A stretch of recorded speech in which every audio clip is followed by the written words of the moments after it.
Bonjour à tous et bienvenue sur boursicoté.com pour cette nouvelle analyse technique Forex, matières premières et crypto-monnaies avec une paire de devises euro-dollar qui continue ici à se stabiliser au-dessus de cette moyenne mobile 20 exponentielle, au-dessus de cette zone des 1.1240 et donc qui entretient une dynamique qui reste haussière malgré la temporisation que nous avons depuis quelques semaines.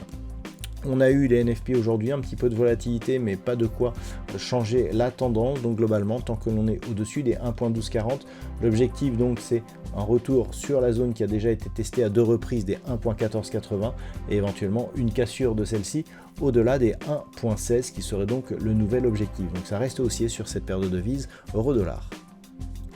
Sur la paire de devises livre sterling contre dollar américain, là aussi on est venu se poser sur une zone de support qui avait déjà été testée auparavant.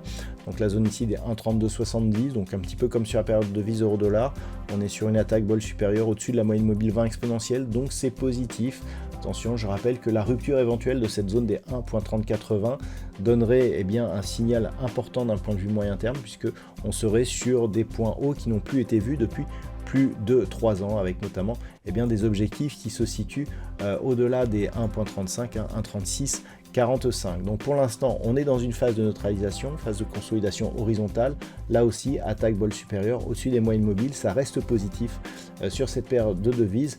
Niveau, je dirais, d'invalidation de la poursuite, 1.3140 cassé à la baisse. Sur l'or, nous sommes toujours aussi sur une poursuite de consolidation avec ici un métal jaune qui s'appuie sur sa moyenne mobile 20 exponentielle. Là aussi, tant que l'on est sur une attaque bol supérieure au-dessus de la moyenne mobile, ça reste positif. On pourrait même revenir ici jusqu'à cette zone des 3166 $ l'once. Prochain objectif en cas de rupture ici des 3500 $ l'once, et bien de nouveaux records historiques. Invalidation et retournement se ferait sur une rupture de la zone des 2955 $ l'once.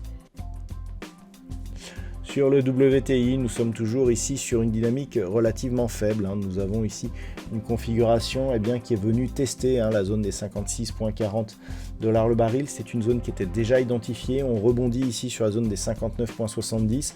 Donc globalement, ça reste très technique. On est quasiment venu égaler ici le point bas que nous avions eu le 9 avril. Donc globalement, on est ici sur une impulsion qui est venue consolider sur la moyenne mobile 20 exponentielle qui agit comme résistance. On revient sur la même zone de point bas. Une rupture de cette zone des 56,40 $ l'once nous donnerait comme objectif un retour sur la zone des 53,20 $ le baril. On est toujours sur une dynamique baissière. Seule désormais une cassure de ce point haut d'entre deux points bas qui se situe à 64,87 $ le baril nous donnerait un signal positif. Et enfin sur le Bitcoin, on poursuit le mouvement haussier. Donc on a cassé cette zone des 96 000 $ pour un Bitcoin. Ça a été cassé hier.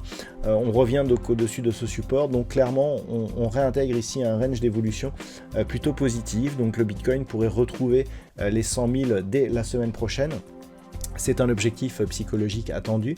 Donc globalement, on revient ici dans un trend qui pour l'instant ne donne pas trop de signaux, mais qui est plutôt positif. La tendance du Bitcoin restera positive tant que l'on sera désormais au-dessus de cette zone ici des 96 000 $ le baril.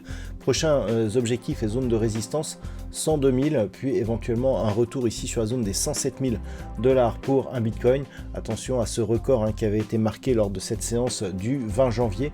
Niveau d'invalidation ici sous 92 000 $ pour un Bitcoin.